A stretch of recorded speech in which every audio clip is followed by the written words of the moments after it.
আসসালামু আলাইকুম ওরহমতুল্লাহ। প্রিয় ভিউয়ার্স, আশা করি আপনারা সবাই মহান আল্লাহর রহমতে ভালো আছেন। আমি আবারও হাজির হলাম আপনাদের জন্য নতুন একটি ভিডিও নিয়ে।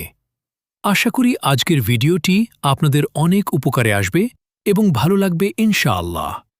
ভিডিওটি যদি আপনাদের ভালো লাগে তাহলে অবশ্যই আমার চ্যানেলটি সাবস্ক্রাইব করবেন, ভিডিওটি লাইক ও শেয়ার করবেন এবং আপনাদের মূল্যবান মতামত কমেন্ট করে জানাবেন। আপনাদের একটি সাবস্ক্রাইব ও সুন্দর মন্তব্য আমাকে নতুন নতুন ভিডিও তৈরি করতে উৎসাহ দেয়। তো কথা আর না বাড়িয়ে চলুন শুরু করা যাক আজকের ভিডিও।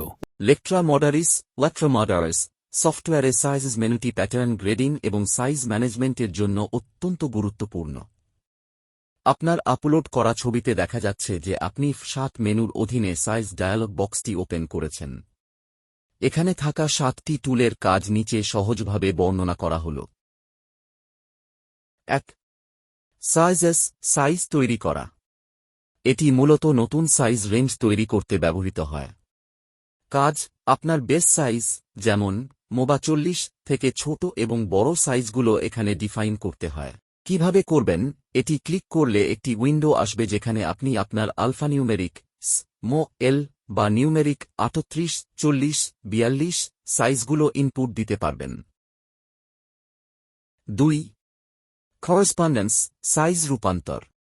প্যাটার্নে বিভিন্ন দেশের বা বিভিন্ন স্টাইলের সাইজ চার্ট মিলানোর জন্য এটি ব্যবহার করা হয়। কাজ, যদি আপনার প্যাটার্নে একাধিক সাইজ সিস্টেম থাকে তবে এক সিস্টেম থেকে অন্য সিস্টেমে সাইজগুলোকে ম্যাপ বা লিঙ্ক করতে এই টুলটি কাজ করে। 3. মডেল সাইজেস মডেলের সাইজ নিয়ন্ত্রণ। এটি একটি নির্দিষ্ট মডেল বা স্টাইলের জন্য কোন সাইজগুলো কার্যকর থাকবে তা নির্ধারণ করে। কাজ, এখানে আপনি দেখতে পারেন বর্তমানে মডেলে কতগুলো সাইজ অ্যাক্টিভ আছে। আপনি চাইলে কোনো নির্দিষ্ট সাইজ এখান থেকে বাদ দিতে পারেন বা যোগ করতে পারেন। 4.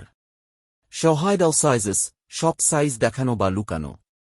প্যাটার্ন স্ক্রিনে কাজ করার সময় অনেক সময় সব সাইজ একসাথে দেখলে হিজিবিজি মনে হতে পারে।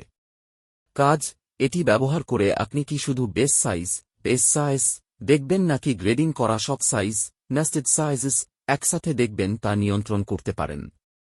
এটি দ্রুত প্যাটার্ন চেক করার জন্য খুব কার্যকর। 5. ভেরিফাই করেসপন্ডেন্স সঠিকতা যাচাই। সাইজ এবং তাদের গ্রেডিং ভ্যালুগুলোর মধ্যে কোনো ভুল আছে কিনা তা এটি দিয়ে চেক করা হয়। কাজ, যদি আপনি সাইজ টেবিল পরিবর্তন করেন তবে প্যাটার্নের সাথে সেই টেবিলের ডাটা ঠিকমতো মিলছে কিনা তা এই টুলটি দিয়ে ভেরিফাই করা হয়।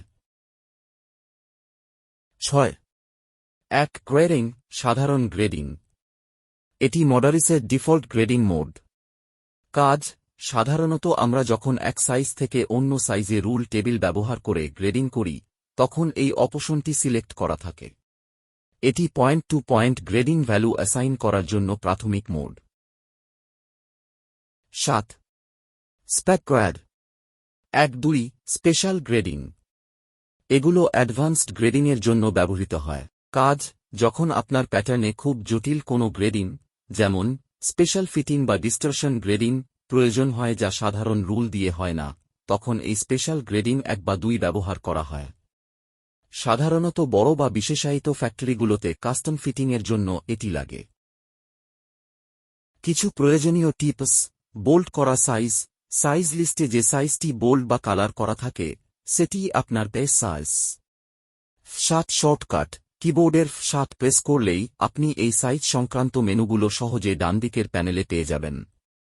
আপনি যদি নির্দিষ্ট কোনো প্যাটার্নে সাইজ ইনপুট দিতে সমস্যা বোধ করেন তবে জানাতে পারেন, আমি আপনাকে ধাপে ধাপে কমান্ডগুলো বলে দিতে পারব। আজ এই পর্যন্তই। আবার দেখা হবে নতুন একটি ভিডিও নিয়ে। সাথে থাকুন। ধন্যবাদ সবাইকে। YouTube video ending suggestion. ভিডিওটি ভালো লাগলে অবশ্যই লাইক, কমেন্ট এবং শেয়ার করবেন। আর লেকট্রা মোদারিসের আরও অ্যাডভান্স টিউটোরিয়াল পেতে চ্যানেলটি সাবস্ক্রাইব করে পাশে থাকা বেল আইকনটি অন করে রাখুন।